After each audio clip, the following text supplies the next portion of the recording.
나는 늙은 노파 아이를 원하지 않습니다. 제가 임신 사실을 알리자 남편은 소리를 지르며 책상을 콱 내리쳤습니다. 기분이 너무 좋아. 그냥 실망시켜줘. 당신은 그만큼의 돈을 벌 만큼 충분한 돈을 벌고 있습니다.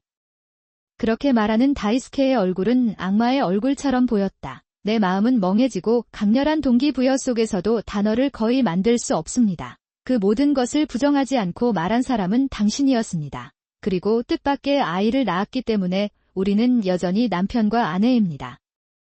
내가 행복할 줄 알았는데, 당신은 행복합니까? 무슨 멍청한 얘기를 하는 거야. 결국 아이를 낳고 40이 넘은 뒤에 키우는 건 미친 짓이다. 자신의 체력은 생각도 안 하시나요? 게다가 당신은 나를 먹여 살려야 할 중요한 임무를 맡고 있어요. 기분 좋게 외출 중이에요.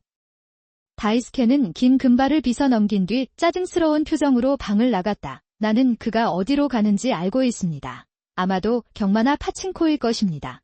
그리고 나는 그가 평소처럼 나에게 돈을 구걸할 것이라고 확신합니다. 이제 어떻게 해야 하나요? 이 아이를 낳지 않는 것은 상상할 수 없습니다. 저는 그 자리에서 쓰러져 배에 손을 얹고 큰 소리로 울었습니다. 내 이름은 시게타 나오코예요. 저는 입사 후 지난 10년 동안 거의 직장에서만 생활했습니다. 덕분에 저는 경력을 쌓을 수 있었습니다. 단 한 사람이라도 약간의 사치를 누릴 수 있는 연간 소득을 얻습니다. 언젠가는 결혼도 하고 아이도 낳을 수 있겠다는 생각을 하던 중 최적의 냉각 기간을 지났고 앞으로도 혼자 살아갈 것이라고 확신했습니다. 도중에 포기한 기분으로 말했습니다. 40세가 되던 해에 날씨가 찾아왔습니다. 나와 다이스케는 우연히 와인바에서 아르바이트를 하고 있었습니다. 술 얘기를 할 때 그 사람이 좀 엉성해 보였는데 나보다 어리더라. 그의 다정한 미소가 나를 귀엽게 보이게 했고 우리는 데이트를 시작했다. 처음에는 재미있었습니다. 다이스케는 요리를 너무 잘해서 내가 피곤해서 집에 오면 매일 저녁을 대접해 주었습니다. 내가 이런 남자와 사귈 거라고는 상상도 못했는데 우리는 꽤 즐거운 삶을 살고 있었는데 다이스케가 우리 집으로 이사 왔습니다. 우리는 그렇게 결혼했어요. 그래도 괜찮다는 느낌이 들었지만 이번 기회를 놓치면 다시는 결혼하지 못할 것 같은 느낌이 듭니다. 이모알이 나는 휩쓸려갔고 그것이 내 실수의 시작이었다. 결혼 후 다이스케는 직장을 그만두고 가끔 저녁 식사를 요리했습니다. 날이 없는 날마다 스마트폰으로 게임을 할 것인지 파친코를 갈 것인지 선택을 해야 합니다. 가끔 지인의 가게에서 일을 도왔다고 한다.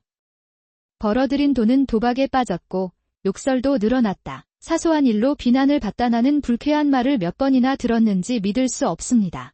그러나 밤의 활동은 인기가 높습니다. 그들의 요구는 계속해서 높아졌습니다. 고문은 필요하지 않습니다. 만약에 대비해서 입자. 이제 임신 안 할 테니까. 그렇지, 확실히 없는 것이 낫습니다. 그날부터 나는 부정하지 않고 그 행위를 저지르기로 결심했다. 좋은 생각이 아니라고 생각했지만 마침내 결혼할 수 있었습니다. 조금은 참아야겠다는 생각에 얽매였습니다. 그런 생활을 하던 어느 날 나는 임신했다는 사실을 알게 되었습니다. 이 나이에 아이를 가질 수 있다는 사실에 놀랐지만 행복보다 행복이 더 컸습니다.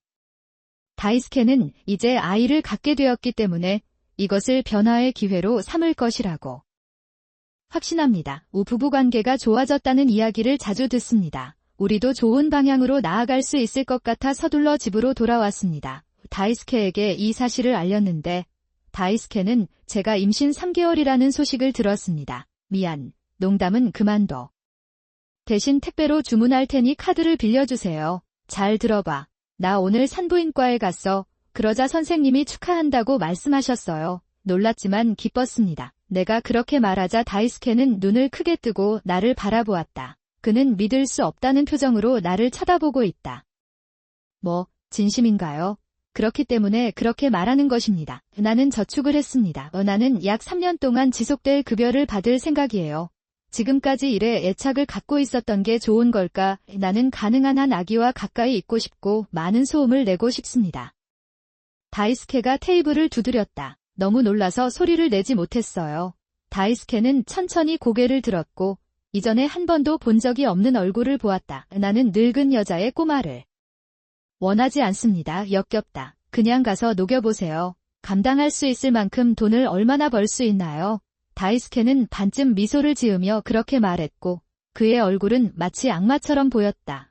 뜻밖에도 아이를 얻게 되었는데도 기뻐할 줄 알았습니다. 내 마음은 텅 비었다.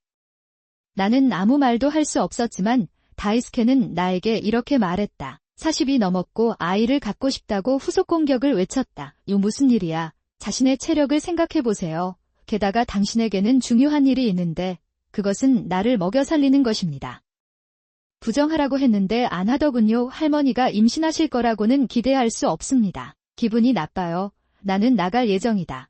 다이스케는 긴 금발 머리를 빗고 짜증스러운 표정으로 방을 나갔다. 나는 그가 어디로 가는지 알고 있습니다. 아마도 경마나 파친코일 것입니다. 그리고 평소처럼 큰일을 냈습니다. 나는 그가 나에게 돈을 구걸하고 허둥대고 있을 것이라고 확신합니다. 나는 그 자리에 엎드려 내 뱃속에 있는 이 아이를 위하여 내 배 위에 손을 얹었습니다. 난 이를 여유가 없어 게다가 나는 이 아이를 그런 남자 밑에서 키우고 싶지도 않다. 나는 서둘러 짐을 꾸리고 집을 나섰다. 3년 후. 코헤이 씨. 무겁지 않나요? 괜찮아요. 우리 아이는 코헤이 씨의 품에 안겨 있습니다. 마사루는 평화롭게 자고 있다. 마사루가 태어난 후에 코헤이를 만났는데 그도 나와 마찬가지로 자신의 일에 열정을 갖고 있습니다. 그는 진지한 업무 태도로 임원 자리에 올랐습니다. 그들은 내 일과 아이들에 대해 나를 받아들였고 나는 올 봄에 마침내 자리를 잡았습니다. 그녀는 내 육아휴직에 흔쾌히 동의해 주었다. 그는 나보다 마사루에게 더 많은 사랑을 쏟아부었다. 오늘은 결혼식장에 왔어요. 많은 일이 있었지만 드디어 행복해질 수 있겠다는 생각이 들었어요. 식장에 들어서자마자 낯익은 금발머리가 내 시야에 들어왔다. 무엇? 다이스케? 나오코, 무슨 일이에요? 당신의 얼굴은 창백합니다. 괜찮아. 가자. 그들이 나를 눈치채지 않았으면 좋겠어. 식장을 지나가면서 나는 다이스케를 힐끗 보았다. 나보다 어린, 몸 전체가 고급 브랜드로 뒤덮인 여자가 있었다. 생각해보면 그 사람은 아직 인생을 포기하지 않은 것 같아요. 마치 먹잇감을 찾은 듯한 다이스케의 눈과 마주쳤다. 다이스케의 표정이 역겨운 미소로 변한다. 처음 만났을 때는 웃는 얼굴이 귀엽다고 생각했는데 지금은 두려움밖에 느껴지지 않아요. 이봐요. 당신은 나오코예요. 대답하고 싶지도 않아요. 그는 코헤이의 소매를 당기고 앞으로 나아가려고 한다. 그러나 다이스케는 천천히 나를 향해 다가오고 있었다. 그는 우리만이 들을 수 있는 목소리로 속삭였다. 비웃는 듯한 미소를 지으며 이야기는 이제 끝난 것 같다. 노인은 바바에게 완벽하다. 노인이 부모라면 아이가 안타깝습니다. 지금 당장 그를 시설에 가두는 것이 좋지 않을까요? 안녕. 다이스케. 리셉션 끝나면 가겠습니다. 미안 루미 씨. 다이스케는 갑자기 무서운 색으로 변했습니다. 루미라는 여자에게 기생하고 있는 것이 분명했다. 루미가 다가왔다. 이전 몸에서 향수 냄새가 나고 모두가 결의에 찬 표정으로 나를 바라보고 있습니다. 그리고 코헤이 씨가 내 옆에 서 있는 것을 본 순간 그는 왠지 놀란 표정을 지었다. 도대체 왜 그 얼굴이 그런 표정을 짓고 있는지 궁금했습니다. 다이스케는 우리가 지나갈 때 나에게 속삭였다. 루미는 결혼식보다 요양원에서 더 멋져 보여. 놀랐다. 집장료 낼 돈이 많아서 그냥 갈 수 있어요. 무슨 말이라도 하려고 했지만 옛 기억이 되살아나 움직일 수 없었다. 내가 왜 그런 말을 해야 합니까? 그는 혼자서는 아무것도 할 수 없는 쓰레기일 뿐입니다. 코헤이 선생님은 내 어깨에 손을 얹고 보살펴 주십니다. 손의 따뜻함과 마사루의 잠든 얼굴이 눈길을 끌었다. 나는 거의 눈물을 흘릴 뻔했다. 기분 나쁘게 해서 미안해요. 아까도 말했던 것 같은데 그 사람은 마사루의 친아버지니까 굳이 말하지 않아도 된다. 내 잘못은 아니니 걱정하지 않아도 되지만 내가 그렇게 말하자 카헤이 씨는 왠지 모르게 미소를 지었다. 그 미소에는 자신감이 가득했다. 좋은 생각이 있어요. 나한테 맡겨줄래? 결혼식 날. 수많은 산신 열차 앞에서 고헤이 씨와 저는 미래에 대해 서로 맹세했습니다. 마사루도 부모님 옆에 서서 나를 바라보며 웃었다. 내가 몰래 손을 흔들자 그녀도 작은 손으로 내게 손을 흔들었다. 넌 정말 아름다워. 자기야, 고마워요. 일에 헌신하는 삶을 살았는데 끔찍한 남자에게 휘둘렸어요. 많은 어려움을 겪었지만 마침내 진정한 행복을 찾을 수 있었습니다. 우리가 서약에 키스를 하려는 순간 예식장의 문이 활짝 열렸습니다. 아무래도 나오코가 거기 있었던 것 같아요. 나오세요. 식장 스태프들의 정적을 깨고 뛰어든 사람은 바로 다이스케는 아주 더러운 옷차림을 하고 있었고 금발 머리도 잘 염색되어 있었습니다. 은의 옷의 절반 이상이 검은색이고 별로. 친하지 않은데도 내 옷은 너덜너덜하다. 알코올 냄새가 거의 나네요. 결혼식을 망칠 생각이야. 그렇게 생각하니 비명을 지르지 않을 수가 없었다. 당신은 왜 여기에 있습니까? 왜 내 행복을 망치는 걸까요? 쿠소바 레쿠소바 무슨 소리야. 나오코, 내가 말해줄게. 코헤이 씨가 한 걸음 더 나아갑니다. 그는 다이스케의 위험 있는 자세에 겁을 먹은 듯 쳐다본다. 다이스케는 조금 불편한 표정을 지으며 뒤로 물러섰다. 다이스케 군 내 잘못이야. 코헤이의 설명은 다음과 같습니다. 코헤이가 일하는 회사는 저는 루미가 운영하는 회사의 비즈니스 파트너였고 업계 파티에 딱 한 번 가봤습니다. 그들은 분명히 명함을 주고받았고 코헤이는 루미의 얼굴을 기억해냈다. 그래서 루미가 그때 놀란 표정이었나 봐요. 그런 다음 코헤이는 루미에게 연락하여 다이스케의 본성을 알려줍니다. 그 후 오래전 수집해두었던 다이스케의 욕설 오디오를 틀었습니다. 대신 만회만 주실 수 있나요? 3배로 갚아드리겠습니다. 늙은 노파가 할 수 있는 유일한 일은? 돈을 가지고 다니는 것뿐이니 그게 당신이 할 수 있는 전부입니다. 당연히 루미는 이 말을 듣고 기분이 좋아졌다. 루미는 문자열보다 비즈니스 파트너를 우선시했습니다. 아무래도 그날 다이스케를 집에서 쫓아낸 것 같습니다. 그것은 부끄러운 일이었습니다. 그것은 모두 당신의 잘못입니다. 그것에 대해 뭔가를 해보세요. 그 순간 내 마음은 내 안에서 딸깍 소리를 낸다. 뭔가 자르는 소리가 들렸어요. 추악하다. 반박을 당할 거라고는 예상하지 못했던 다이스케는 놀라서 움츠러들었다. 나는 드레스 자락을 끌어올리고 다이스케에게 다가가 소리쳤다. 지금까지 다이스케가 나에게 행한 모든 것을 돌려받겠습니다. 내가 너를 영원히 무서워할 거라고 생각했다면 착각이야. 부끄러움을 알아야 해. 그리고 당신은 내가 바보라고 말하지만 당신은 어떻습니까?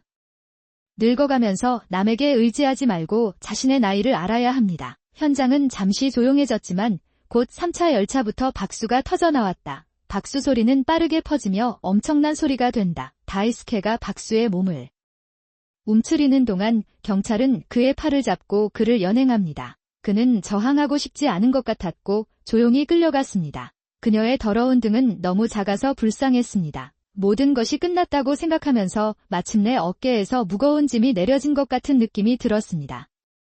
나중에 마사루와 나는 다이스케의 부모님을 방문했습니다. 어쨌든 그 사람 부모님은 불이 없으셔서 한 달에 한 번씩 마사루의 얼굴을 보고 싶어요. 우리는 다이스케와는 달리 계속 연락을 주고받았습니다. 그들은 나와 마사루 모두를 정중하게 대합니다.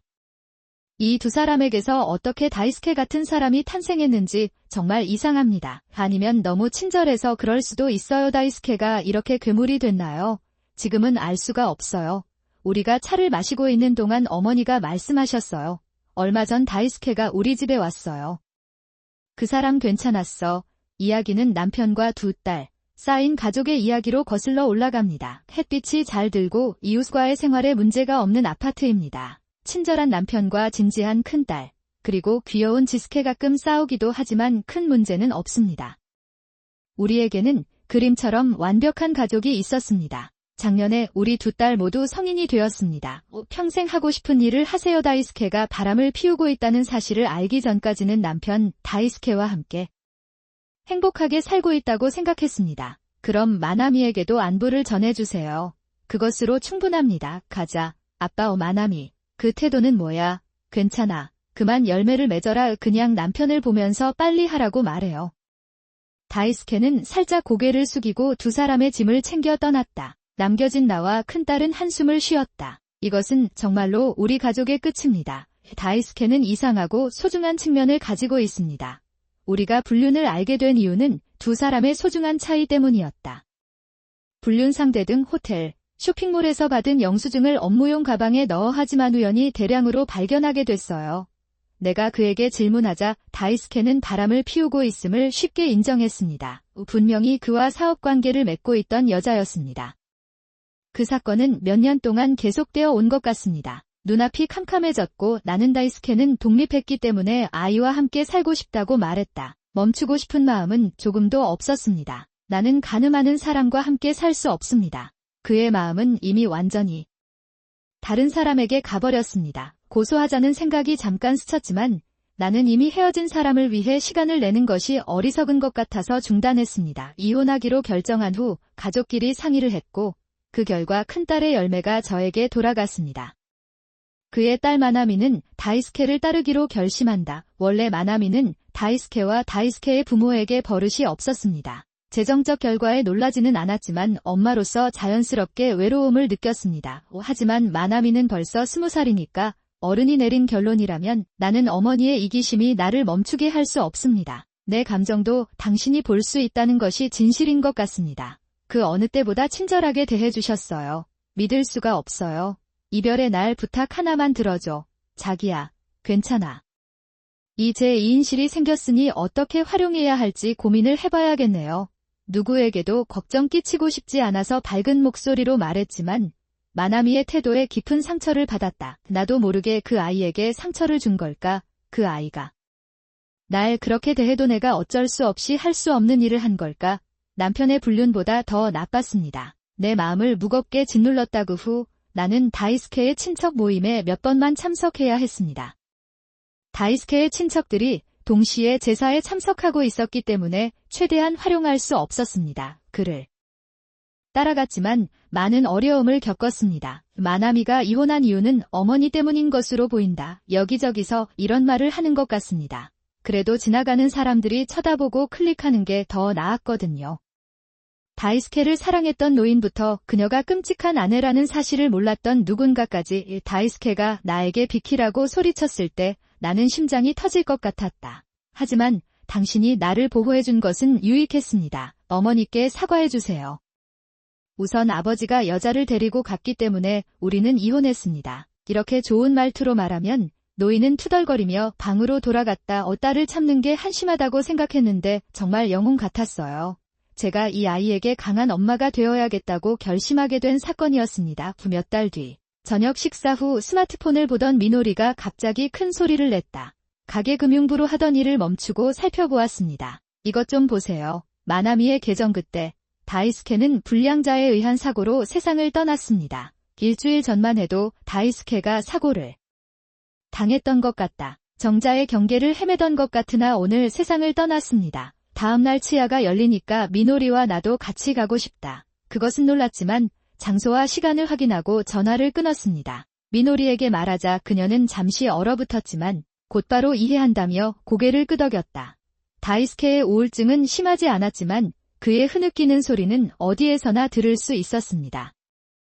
왠지 사랑받고 있다는 슬픈 감정이 들었다. 카오의 집 옆에 마나미와 불륜 상대가 있는 것을 보고 마음이 진정된다. 계속 따라가자 마나미는 나를 바라보며 눈을 떴다. 당신은 왜 여기에 있습니까? 좋아요. 아마 당신이 태양을 추측하고 있는 것 같아요. 아니요. 지난번에 당신을 배웅하러 왔습니다. 추악한 사람들. 나는 그들의 얼굴을 보고 싶지 않습니다. 우리와 관련되지 말고 우리 가족을 망치지 마십시오. 알았어. 동생의 아내가 뛰쳐나왔지만 다른 친척들은 마나미의 편을 들었다. 그는 차갑게 바라보고 있다. 미노리와 나는 재빨리 증거 작업을 마치고 절에 도착했다. 너무 피곤해서 더 이상 아무 생각도 하고 싶지 않았습니다. 하지만 마나미가 그렇게 말하면 우리는 다시 만날 기회가 없을 것이다. 아마도 나는 미노리와 간단히 저녁을 먹고 남은 시간 동안 잠을 잤다. 몇 년이 지난 후에도 미노리와 나는 계속해서 평범한 삶을 살았습니다. 미노리가 승진했을 때 두 사람은 하코네로 여행을 떠났지만 함께 보내는 시간은 많지 않았다. 딱 한 번뿐이었습니다. 내 남은 삶은 단순하고 견고했습니다. 어느 날 오후에 일어났습니다. 그날은 아르바이트를 쉬는 날이라 집 청소를 하던 중 휴대폰이 흔들리기 시작했다. 누구일지 궁금해서 살펴보니 거기에 마나미라는 글자가 적혀 있었다.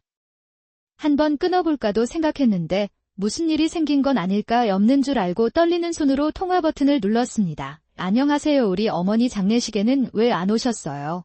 사람이 너무 많아서 뭔가 잘못된 것 같았습니다. 교나는 그 말에 놀랐다. 몇 년 만에 엄마인 나에게 전화를 거는 것인데 무슨 말인지 궁금하다. 내가 살아있지 않다는 게 무슨 말이에요? 무슨 소리 하는 거야? 나는 당신에 대해 말하는 것이 아닙니다. 새엄마에 대해서. 마침내 게터는 가고 새어머니는 전남편 데이수키의 가장 친한 친구입니다.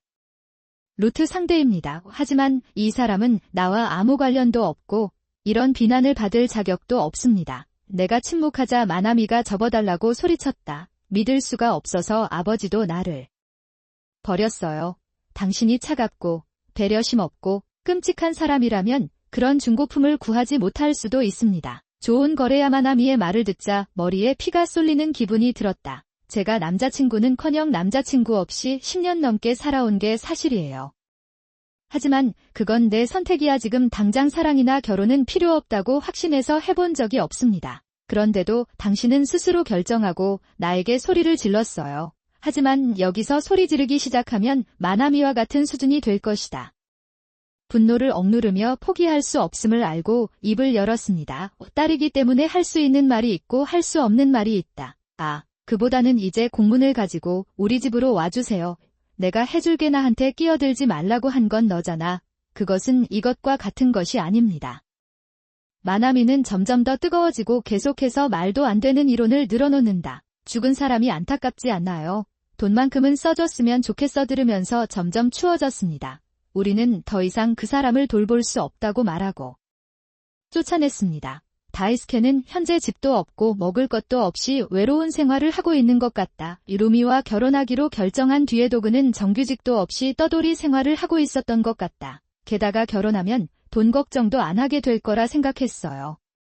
결혼하면 돈 걱정 안 해도 되겠다는 생각에 돈을 빌려주고 비싼 물건도 샀다. 분명히 그는 도박을 했고 빚에 쫓기기도 했습니다. 기획력이 부족해서 아쉽지만 다이스케다운 모습이었습니다. 그리고 나오코의 결혼식도 TV에서 중계됐죠.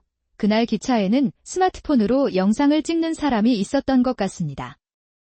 영상은 소셜미디어를 통해 퍼졌다. 그 결과 전국 인터넷에 올라갔습니다. 부리의 얼굴은 가려져 있었지만 다이스케의 얼굴은 선명하게 보였다. 이 때문에 그는 아르바이트도 구하지 못한다고 한다. 그런 일이 있었는데도 나오코짱은 마사루를 집으로 데려왔다. 정말 감사해요. 아니, 마사루도 재미있어 보이는군요. 매우 감사합니다. 아직도 일하고 있나요? 현재 육아휴직 중입니다. 당분간은 이 아이와의 생활을 우선으로 생각해볼 생각입니다. 지금의 남편도 센스가 너무 좋아서 정말 기뻐요. 마사루. 내가 마사루에게 미소를 지으면 마사루도 활짝 웃는다. 그 미소에 이전에 가졌던 나쁜 기억이 모두 날아갔습니다. 어머니 장례식에는 왜 안 오셨나요? 나는 지스케를 공부하면서 받은 전화에 깜짝 놀랐다. 지난 몇 년간 나는 무관심했다. 걱정하던 사람으로서 목소리를 듣고 너무 기뻤어요. 이 사람에게 무슨 문제가 있습니까? 그 사람이 그렇게 차갑고 배려심 없고 끔찍한 사람이었다니 믿을 수가 없어요. 이 아이가 무슨 말을 하는지 궁금하네요. 비록 그녀가 나에게 전화를 하고 있지만 그녀의 어머니 무슨 뜻이에요? 나는 살아있지만 마지막으로 기억하는 것은 내가 한 말이다. 딸은 그 말을 듣는 순간 라고 했어요. 화면을 돌려보니 주로 사진을 올리는 SNS 페이지가 열려 있었다. 그곳에서는 다이스케와 마나미, 그리고 정체를 알 수 없는 여자가 해변을 배경으로 움직이고 있다. 해시태그 계열이 있었습니다. 즉, 이 긴 머리의 여성은 아마도 다이스케의 불륜 상대일 것이다. 내가 처음으로 관계를 맺은 사람은 내가 상상했던 것보다 훨씬 겸손한 사람이었다. 가족관계로 보면 다이스케가 재혼한 것 같다. 그런데 생각보다 마음이 움직이지 않는 것을 보고 깜짝 놀랐습니다. 미노리는 뭔가 달라진 듯 화면을 스크롤하면서 분출하고 있다. 내가 이런 것을 열려고 애쓰는 것은 단지 추측일까요? 글쎄요. 일주일 정도 아무것도 포스팅하지 않았어요. 그때까지 매일 업로드할게요. 미노리와 통화를 하고 있는데 유선전화가 울렸다. 그게 뭔지 궁금해서 전화를 받아보니 다이스케 형의 아내였다. 당신은 어린이입니까? 죄송해요. 갑자기 아니요. 무슨 문제라도 있나요? 평온이 돌아오기 시작합니다. 마나미가 한숨을 쉬고 있을 때 나는 그녀의 말을 끼어들었다. 어쨌든 나는 내가 줄 수 없는 것을 당신에게 줄 수 없습니다. 마나미가 말다툼을 하기도 전에 나는 전화를 끊었다. 나는 너무 피곤해서 청소를 멈추고 소파에 누웠다. 정신을 차렸을 때 미노리는 나를 바라보고 있었다. 서둘러 일어나 보니 밖은 칠흑같이 어두워졌습니다. 죄송합니다. 바로 저녁 식사를 준비하겠습니다. 알았어. 그럴 것 같아서 반찬을 좀 샀어. 수면 스티커가 붙어있는 것. 미노리는 웃으며 나에게 슈퍼마켓 가방을 보여주었다. 냉동밥과 된장국을 준비하고 반찬도 함께 준비합니다. 그런데 오늘 마나미에게서 전화가 왔습니다. 엄마가 돌아가셨다거나 고속열차를 타고 가야 한다는 등 제가 이해하지 못하는 말을 하더군요. 엄마는 살아있다고 해서 잘라버렸다. 나는 어깨를 으쓱하고 겁에 질린 여자처럼 보이는 미노리를 바라보았다. 나는 마침내 앞서 일어난 일에 대해 웃을 수 있게 되었습니다. 그런데 며칠 후 또 마나미에게서 전화가 왔습니다. 2번이나 무시했는데 3번째 전화를 받으려고 합니다. 사진을 찍기 전까지는 이게 끝이 아닐 것 같아서 별 생각 없이 전화를 받았습니다. 엄마 마지막 전화는 거짓말처럼 들렸고 눈물이 섞인 목소리가 귓가를 가득 채웠다. 반사적으로 무슨 일이냐고 묻자 마나미가 입을 열었다. 당신이 나를 도와줬으면 좋겠어. 이 무슨 일이 있었나요? 마나미에 따르면 바람피운 파트너는 3가지 죄목으로 기소된 것으로 보인다. 그는 자신이 사랑했던 유산을 모두 써버린 것 같습니다. 오히려 그는 거액의 빚을 지고 마나미가 보증인이 되어주었다. 그게 바로 그거야. 마나미는 당황한 듯 불륜 상대에 대해 불평하기 시작했다. 미안한 마음이 들었지만 나에게 관여하지 말라고 말한 사람은 마나미였다. 나는 친척들이 나에 대해 퍼뜨린 소문과 그들이 저녁 식사 시간에 나에게 했던 말을 기억합니다. 주변 사람들이 버릇없어서 이렇게 됐다면 더 이상 버릇없게 굴지 마세요. 당신은 해서는 안 됩니다. 나는 휴대폰을 꼭 쥐고 모든 것을 나에게 강요했다. 엄마, 제가 한 모든 일에 대해 미안해요. 그러니 저를 도와주세요. 아까 말했듯이 나한테 끼어들지 말라고 한 건 너였어. 다시는 저나 미노기에게 연락하지 마세요. 나는 마나미의 대답을 기다리기 전에 전화를 끊었다. 딸을 자르는 것 같아서 조금 죄책감이 들었지만 먼저 나에게 칼날을 겨누었던 사람이 바로 그 사람이었다. 게다가 나를 지켜준 미노리도 나도 지켜야 한다. 나는 마나미의 연락을 무시한 채 미노리에게 문자를 보내고 그녀의 스마트폰을 꺼버렸다. 소스를 떨어뜨렸어요. 몇 달 후 미노리와 나는 공원을 걷고 있었습니다. 벌써 벚꽃이 활짝 피었습니다. 가져온 도시락을 펼치고 둘만의 피크닉을 시작한다. 어른이 이런 짓을 하는 게 좀 부끄럽기는 했지만 아마 이 공원은 다시는 안 올 것 같아서 마지막으로 좋을 것 같아요. 우리는 저축한 돈으로 집을 샀고 다음 달에 이사할 예정입니다. 미노리가 만든 다마고야키를 먹고 있는데 갑자기 미노리가 말을 걸었다. 마나미는 현재 빚을 갚기 위해 아르바이트를 하고 있다. 그런가? 저번에 좋아하는 형의 아내를 우연히 만난 것 같아 마나미에 대해 궁금했습니다. 그 사람이 나한테 가르쳐준 것 같아 풀인 아이테가 남긴 빚은 그가 혼자서 갚을 수 없을 만큼 많은 것 같습니다. 그것을 좋아하는 가족들의 친척들은 그것을 보는 척한다고 합니다. 사랑하는 동생이 조금 참으려고 했지만 그의 아내가 그를 막았습니다. 그 이유는 당신이 누군가를 도우면 그 사람이 당신을 이용할 수도 있기 때문인 것 같습니다. 나는 그 결정이 옳다고 생각한다. 그러다 보니 마나미는 아침부터 밤까지 일하고 혼자 생활하게 되는 것 같다. 집안일 하나도 안 하는 아이였는데 뭐하고 지내는지 궁금하네요. 글쎄요. 더 이상 소식을 듣지 못했으니 상관없겠죠. 조용히 점심을 먹고 고개를 들어보니 내 아파트가 보였다. 행복한 기억도 많지만 아픈 기억도 많습니다. 오랫동안 살았던 곳을 떠나는 것은 슬프지만 새로운 시작을 하게 되어 설렌다. 여기서는 반드시 떠나야 합니다. 그리고 게다가 다음 주에 슌스케와 저녁 파티가 있어요. 알아요. 미노리가 애인에게 소개해주는 걸 기대하고 있어요. 다음 주에는 미노리의 남자친구이자 약혼자인 슌스케를 만나보겠습니다. 분명히 그는 함께 살고 싶어합니다. 그의 부모님은 이미 돌아가셨고 그는 아픈 어머니 옆에 살고 있는 것 같습니다. 내가 그곳에 간신히 머물 수 있었다는 사실이 내 마음속에 있는 무엇인가이다. 그래서 그는 우리가 함께 이사하자고 제안했습니다. 나는 그녀의 어머니가 괜찮다면 우리가 함께 보내는 시간이 많을수록 좋다고 말했습니다. 그 말을 들었을 때 마음이 꽉 찼습니다. 미노리는 정말 좋은 사람들을 선택한 것 같아요. 나는 이 아이가 선택한 사람과 잘 지낼 수 있을 거라고